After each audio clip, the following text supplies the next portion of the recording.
তারেক রহমানের মেরুদণ্ড ভেঙে দিয়েছে হাসিনা। এখন কিন্তু ধানের কেটে গোলায় ভরার সময়।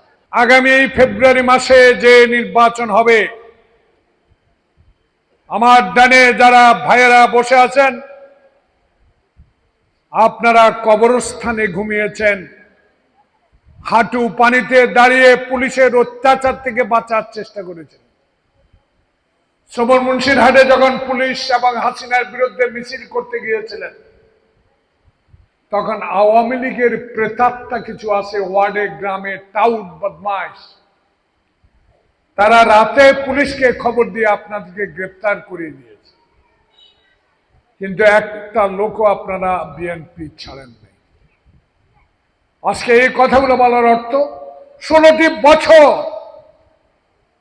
এই হাসিনা বাংলাদেশকে জ্বালিয়ে পুড়িয়ে সরকার করে দিয়েছে, সমস্ত টাকা লুট করে বাইরে নিয়ে গেছে।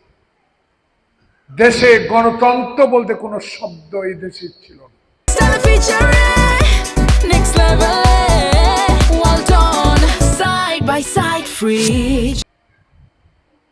বাংলাদেশে অস্তিত্বহীন করে তুলেছে সে ক্ষমতায় থাকার জন্য। তার সম্বল তার বাবা শেখ মুজিব, তার সম্বল ছিল জয় বাংলা, তার সম্বল ছিল শুধু লুট করা আর মাস্তান ব্যবসায়ীদেরকে কাছে টেনে হিন্দুস্তানের কাছে মাথা নত করে বাংলাদেশের ক্ষমতায় টিকে থাকা।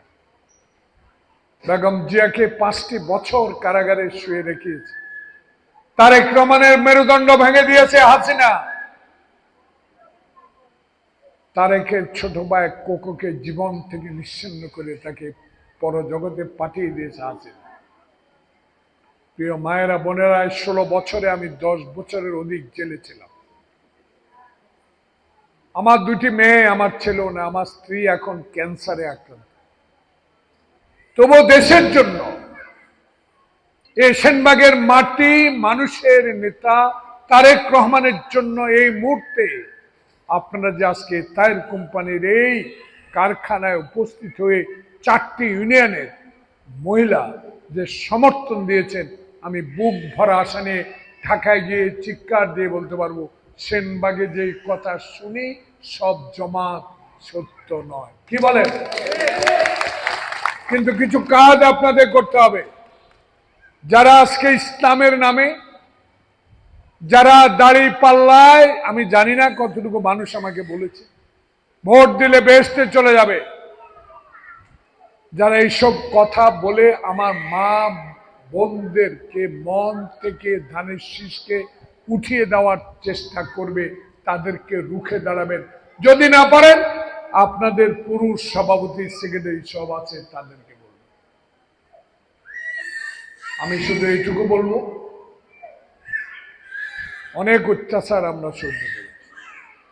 এখন কিন্তু ধানের কেটে গোলায় ভরার সময়। তাই তারেক রহমান বলেছে, মা বোনদের আমার সালাম পৌঁছে দেন। আমাদের মধ্যে অনেক বিভক্তি থাকবে, কিচ্ছু আসে যায় না। কয়দিন পর যখন ধানের শীষের প্রার্থী ডিক্লেয়ার করে দিবে, তখন আর কেউ খুঁজে পাবে না। আপনারাই থাকবেন, এরাই থাকবে।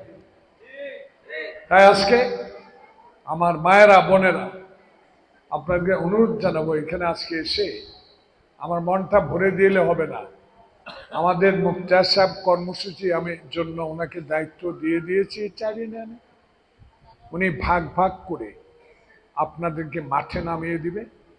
যারা ইসলামের নামে ঘরে ঘরে ঢুকে আমাদের বিভেদ সৃষ্টি করতে চায়, তাদের বিরুদ্ধে এই বলতে হবে, আমরা মুসলমান, 5 ওয়াক্ত নামাজ পড়ি, কারো কথায় আমরা নামাজ পড়ি না, আমরা পড়ি আল্লাহ রসুলের দেওয়া নামাজ। সেই দায়িত্ব উনি অক্ষরে অক্ষরে পালন করবেন। তবে এখানে এসে আমাকে খুশি করলে হবে না, আমাদের প্রেসিডেন্ট সেক্রেটারি আজকে খুশি করলে হবে না, একটু কষ্ট করতে হবে। নভেম্বর, ডিসেম্বর, জানুয়ারি, ফেব্রুয়ারি, 4টি মাস দেশে একটা অরাজকতা সৃষ্টির চেষ্টা চলছে। কেউ বলছে অমুক মার্কা না দিলে ভোট করতাম না, আবার অমুক পিয়ার, আমি এত বড় লেখাপড়া করছি, পিয়ার টিয়ার এই দেশে চলে না, না দিলে ভোট করতাম না।